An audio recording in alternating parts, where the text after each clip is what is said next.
నమస్తే.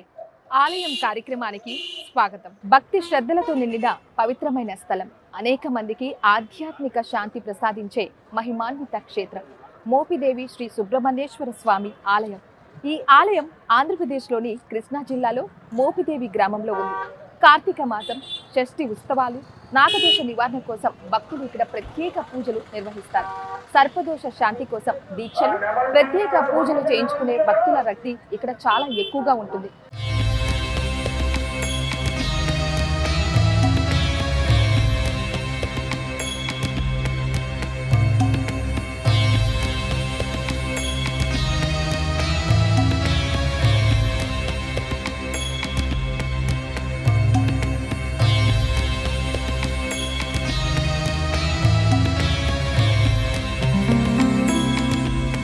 ఈ దేవాలయం అగస్త్య మహర్షి మహత్యాన్ని పొందిన పవిత్ర స్థలం. ఇక్కడ స్వయంభూ మూర్తిగా వెలిసిన స్వామివారి కీర్తి జనాలను ఆధ్యాత్మిక భక్తిలో ముంచెత్తుతోంది. అలాంటి పవిత్రమైన మోపిదేవి ఆలయ విశేషాలు తెలుసుకోవడానికి, స్వామివారి మహత్యాన్ని వినడానికి ఆలయంలోకి వెళ్ళిపోతాం.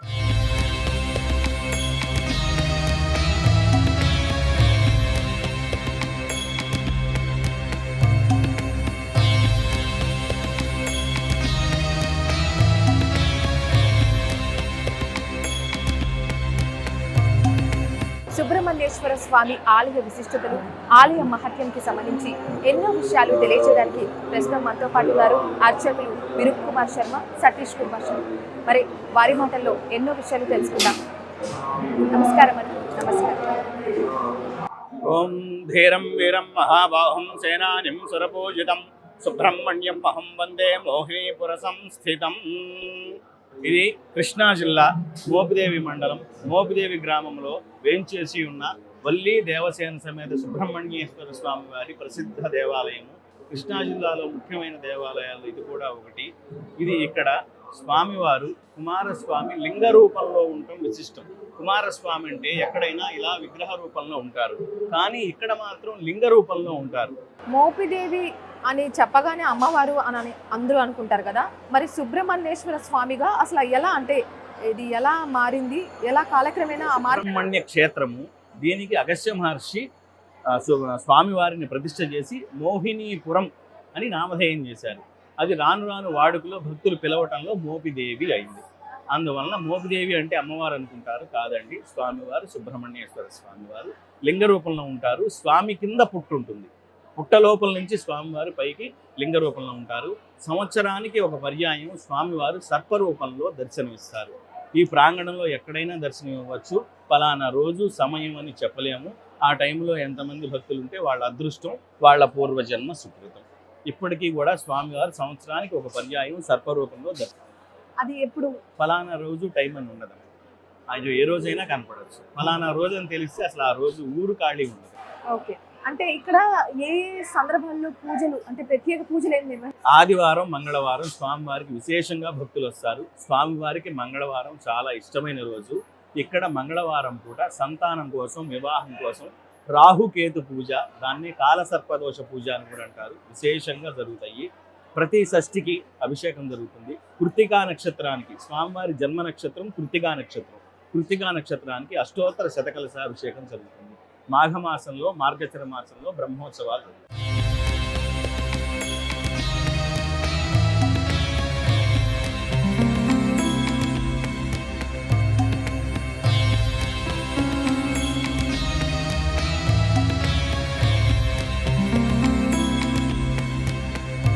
ఇక్కడ మహాన్యాస మండపం ఉంది. మరి ఈ మండపంలో ఎటువంటి పూజా కార్యక్రమాలు నిర్వహిస్తారు? ఇక్కడ పంతులు గారు ఉన్నారు, ఆయన మాటల్లో తెలుసుకుందాం. నమస్తే అండి. సుబ్రహ్మణ్యాయ శేషాయ శివాయ శివమూర్తయే బ్రహ్మాండవాహ దేవాయ నాగరాజాయ తే నమో నమః.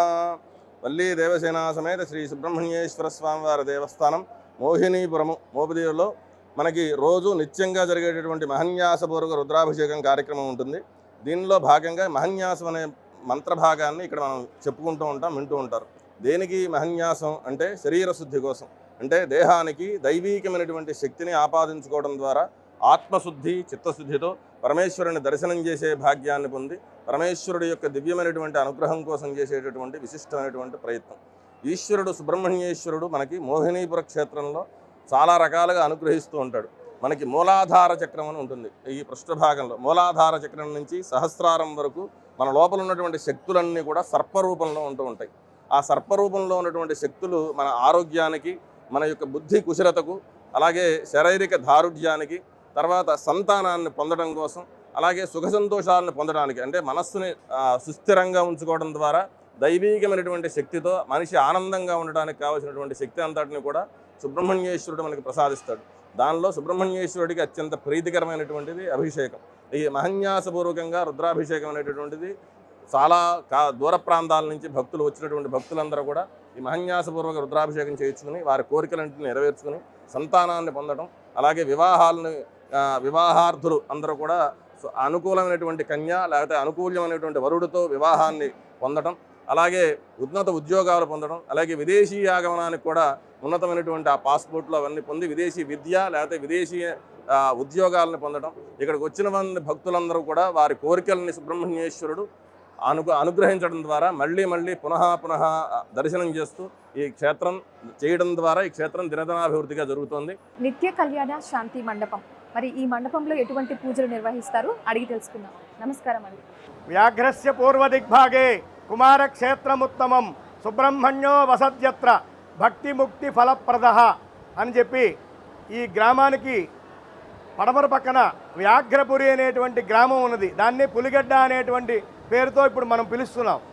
ఆ వ్యాఘ్రపురికి తూర్పు దిక్కునున్నటువంటి క్షేత్రం కుమారక్షేత్రంగా భాసిల్లుతుందని చెప్పి మన యొక్క అష్టాదశ పురాణాలలో ఒకటైనటువంటి స్కాంద పురాణంలో ఈ మోపిదేవి దేవాలయం యొక్క చరిత్ర చెప్పబడింది. అది కూడా ఎలా చెప్పబడిందంటే కృష్ణానదీ తీర మహత్యం గురించి చెప్పబడుతూ మోపిదేవి క్షేత్రం యొక్క ప్రాశస్త్యాన్ని దాంట్లో చెప్పబడింది. దాంట్లో ఏమని చెప్పబడిందంటే వ్యాఘ్రస్య పూర్వదిగ్భాగే, ఈ వ్యాఘ్రపురికి తూర్పు దిక్కునున్నటువంటి క్షేత్రం కుమారక్షేత్రంగా భాసిల్లుతుంది అని చెప్పి ఈ క్షేత్రాన్ని మోహినీపురం అని చెప్పి దాంట్లో సంబోధించేవాళ్ళు.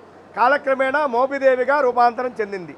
ఒకానొక సమయంలో సనక సనందనాది మహర్షులు లక్ష్మీదేవి శచీదేవి పార్వతీ పరమేశ్వరుల సందర్శనార్థం కైలాసమునకు వెళ్ళినట్లు, వాళ్ళ రాకను చూసినటువంటి కుమారస్వామి పార్వతీదేవి అంకమున కూర్చున్నటువంటి కుమారస్వామి హేళనతో నవ్వారట.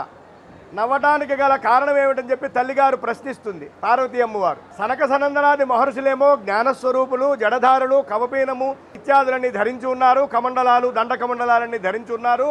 లక్ష్మీదేవి శచీదేవి మాయాస్వరూపిణులు, మాయ ఉన్న చోట జ్ఞానం ఉండకూడదుగా జ్ఞానస్వరూపులేమో మునులు అని చెప్పి మాయా జ్ఞానములు ఒకచోట ఉన్నాయని చెప్పి సందేహం వెలిబుచ్చగా ఆ మాయాజ్ఞానముల యొక్క నిడివిని తెలుసుకున్నట్టు కొరకు కలియుగాంతం వరకు సర్పరూపం ధరించి, అంటే ఉరగ రూపం ధరించి ఈ క్షేత్రంలో మోహినీపురంలో తపస్సు చేసుకోమని చెప్పి పంచాక్షరి చేసుకుంటూ ఉండమని చెప్పి పార్వతీదేవి ఆనతిచ్చింది కుమారస్వామికి. అప్పటి లగాయతగా ఆయన వల్మీకంలో మనం ఏదైతే గర్భాలయంలో చూసినటువంటి లింగం ఉందే ఆ లింగానికి కింద పుట్ట ఉన్నది, నాగపుట్ట. ఆ వల్మీకంలో ఉన్నటువంటి దాంట్లో ఉండేవారు స్వామి లింగ రూపంలో ఉండడానికి గల కారణం కూడా ఒకటి ఉంది. పంచాక్షరి చేసుకుంటూ ఉంటారు కాబట్టి స్వామి తద్రూపంలో ఇక్కడ ఉండడానికి గల కారణం. ఎక్కడా కూడా సుబ్రహ్మణ్యేశ్వర స్వామి వారి లింగ రూపంలో ఉండేటువంటి క్షేత్రాలు మనకి కొద్దిగా మాత్రమే ఉంటాయి. దక్షిణ దేశ యాత్రల్లో దక్షిణ భారతంలో లింగ రూపంలో ఉన్నటువంటి ప్రాశస్త్యం కలిగినటువంటి దేవాలయాలు మనకు కనిపించవు సుబ్రహ్మణ్యేశ్వర స్వామి వారివి. ఈ రూపంలో ఉండడానికి గల కారణం పంచాక్షరి చేసుకుంటూ ఉంటారు కాబట్టి స్వామి ఇక్కడ తద్రూపంలో ఉంటారు. కాలక్రమేణా మనకి అనేకమైనటువంటి పర్వతాలు ఉన్నాయి కదా. వింధ్య పర్వతం కూడా ఒక గొప్ప పర్వతం.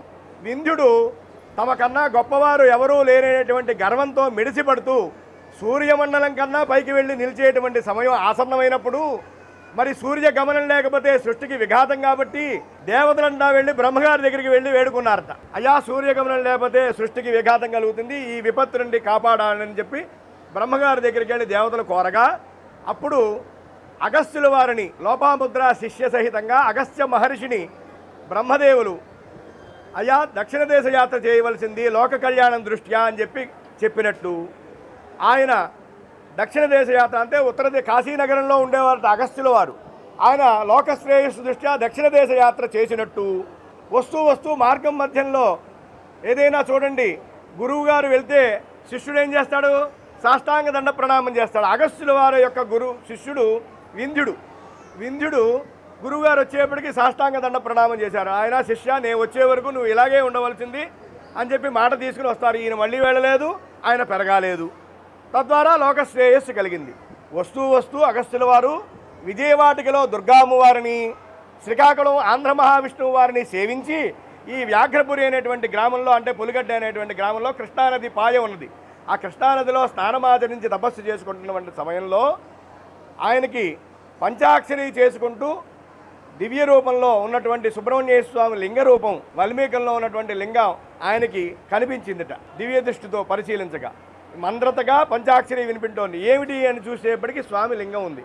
అప్పుడు అగస్త్యుల వారు ప్రప్రథమంగా ఆ వాల్మీకంలో ఉన్నటువంటి లింగాన్ని సేవించినట్టుగా, ఆయన ప్రతిష్ఠ చేసి పూజించినట్టుగా స్వయంభువే ఆయన ప్రప్రథమంగా అగస్త్యుల మహర్షి చేత సేవింపబడినటువంటి లింగం ఈ మోపిదేవి క్షేత్రంలో ఉన్నటువంటి సుబ్రహ్మణ్యేశ్వరుడు అని చెప్పి మనకి చరిత్ర ద్వారా అవగతమవుతుంది. తర్వాత వీరారపు పర్వతాలు అనేటువంటి కుమ్మరి అతను పాకలు పందిళ్ళు వేసి దేవుడికి ఆయన శక్తి కొలది అర్చనాదులు అవన్నీ చేసినట్టుగా మనకి తెలుస్తుంది. ఇక్కడ క్షేత్రంలో ఉంటాయి ఇంకా ఏనుగు, అశ్వము ఇవన్నీ కూడా మట్టితో కాల్చి స్వామికి భక్తితో సమర్పించాట. కొన్ని వందల ఏళ్ళైనా కూడా అవి ఏమి చెక్కు చెదరలు అట్టగే ఉన్నాయి, అవి కూడా తీసుకోవచ్చు. అప్పటి నుంచి ప్రతి కలియుగాంతం వరకు ఇక్కడ స్వామి చేసుకుంటూ ఉంటారని చెప్పి క్షేత్రం యొక్క ప్రాశస్త్యం. ఇంకా విశేషం ఏమిటంటే గర్భాలయానికి దక్షిణ పక్కన నాగపుట్ట ఉన్నది. అందరూ గర్భాలయంలోకి వెళ్ళకూడదు కాబట్టి భక్తులందరూ కూడా చక్కగా ఆవు పాలు, చిమ్మిరి, వడపప్పు ఇత్యాది వస్తువులన్నీ కూడా భక్తితో నాగపుట్టకి దక్షిణ పక్క ఉన్నటువంటి పుట్ట యందు సైమంటేనియస్గా గర్భాలయానికి అక్కడికి దారి ఉన్నది కింద నుంచి. స్వామి విశేషంగా సంవత్సరంలో 1-2 పర్యాయములు సర్పరూపంలో బయటికి వచ్చి అందరికీ దర్శనమిస్తూ ఉంటారు. ఈ క్షేత్రంలో ఎన్నోసార్లు చూసింటారు, భక్తులు కూడా చాలామంది చూసింటారు. ధర్మబద్ధమైనటువంటి కోరికలు ఇక్కడ తప్పనిసరిగా నెరవేరుతూ ఉంటాయని చెప్పి భక్తుల యొక్క నమ్మిక. ఎందుకంటే ఏది కూడా మనం కోరుకున్నవన్నీ భగవంతుడు ఇవట్ల ఇప్పటివరకు జరిగినటువంటి రోజుల్లో అన్నీ కోరుకున్నవి మాత్రమే ఇచ్చాడా? ఇప్పటివరకు మనకు కొన్ని రోజులు జరిగినాయి కదా, కోరుకోనివి ఏమైనా ఉంటే ఇవ్వడం మానేశాడా? లేదు కదా. కాబట్టి ధర్మబద్ధమై ఉంటే అప్పుడు ఆయనే మనకి ఇస్తాడు. అతఃపూర్వం మనం ఏం చేయాలి అంటే మానవ జన్మ లభించినందుకు గాను కృతజ్ఞతాపూర్వకంగా భగవదారాధన చేస్తూ ఉండటమే మానవుడి యొక్క కర్తవ్యం అనేటువంటి విషయాన్ని గుర్తెరిగి చక్కగా ఈ క్షేత్రానికి సర్పరూపం రాహు, కేతు, కుజ దోషములు ఉన్నవారు ఈ క్షేత్రంలో కాలసర్పదోష పూజ అనేటువంటి సర్పదోష నివారణ పూజ చేసుకుని తద్దోష నివృత్తి పొందుతారు. అభిషేకం లింగ రూపంలో ఉన్నారు కదా, అభిషేక ప్రియ శివ కదా. అందుకని స్వామికి మహన్యాసపూర్వక ఏకాదశి రుద్రాభిషేకం చేసుకుంటూ ఉంటారు. అలాగే ఈ క్షేత్రంలో శత్రు, రోగ, రుణ బాధలు ఉన్న వాళ్ళందరూ కూడా వాళ్ళ యొక్క కోరికలు తీర్చుకోవడానికి స్వామిని ఏదో రూపంలో వచ్చి సేవిస్తూ ఉంటారు. విశేషించి వివాహం కాని వారు ఈ క్షేత్రంలో స్వామి యొక్క శాంతి కళ్యాణ మహోత్సవంలో పాల్గొని కృతజ్ఞతాపూర్వకంగా మళ్ళీ సంవత్సరం తిరగకుండా వాళ్ళు వచ్చి కృతజ్ఞతగా స్వామిని సేవిస్తూ ఉంటారు. అలాగే ఇంకా ఈ క్షేత్రంలో నాగప్రతిష్ఠ కల్పం ఉంది. సంతానార్థులు విశేషంగా వచ్చి నాగప్రతిష్ఠా కల్పాన్ని ఆచరిస్తూ ఉంటారు. అలాగే ఈ క్షేత్రంలో నాగమల్లి వృక్షం అనేటువంటి వృక్షం పురాతనమైనటువంటి వృక్షం ఉన్నది. ఆ వృక్షానికి ముడుపులు కట్టుకొని సంతానం లేని వారు, వివాహం కాని వారు ఇత్యాది ధర్మబద్ధమైన కోరికలున్నవారు ఆ ముడుపు కట్టి 3 ప్రదక్షిణాలు చేసి స్వామికి సేవిస్తే మళ్ళీ వచ్చి వాళ్ళు కోరికలు తీర్చుకొని కృతజ్ఞతాపూర్వకంగా వచ్చి మళ్ళీ వాళ్ళకి కలిగినటువంటి సంతానానికి నామకరణ, కేశఖండన, అన్నప్రాసన, అక్షరాభ్యాసం, పుట్టుపోగులు ఇత్యాది కార్యక్రమాలన్నీ కూడా కృతజ్ఞతతో ఇక్కడ సేవిస్తూ తరిస్తున్నారు. ఈ క్షేత్రంలో నాగుల చవితి పర్వదినం నాడు లక్షలాదిగా ఇక్కడికి వస్తారు. సుబ్రహ్మణ్య షష్ఠి నాడు, నాగుల చవితి పర్వదినం నాడు అనేకమైనటువంటి రాష్ట్రముల నుండి ఇక్కడ ఈ క్షేత్రానికి విచ్చేస్తూ ఉంటారు. ఆదివారం నాడు, మంగళవారం నాడు వేలాదిగా ఈ క్షేత్రానికి వస్తూ ఉంటారు.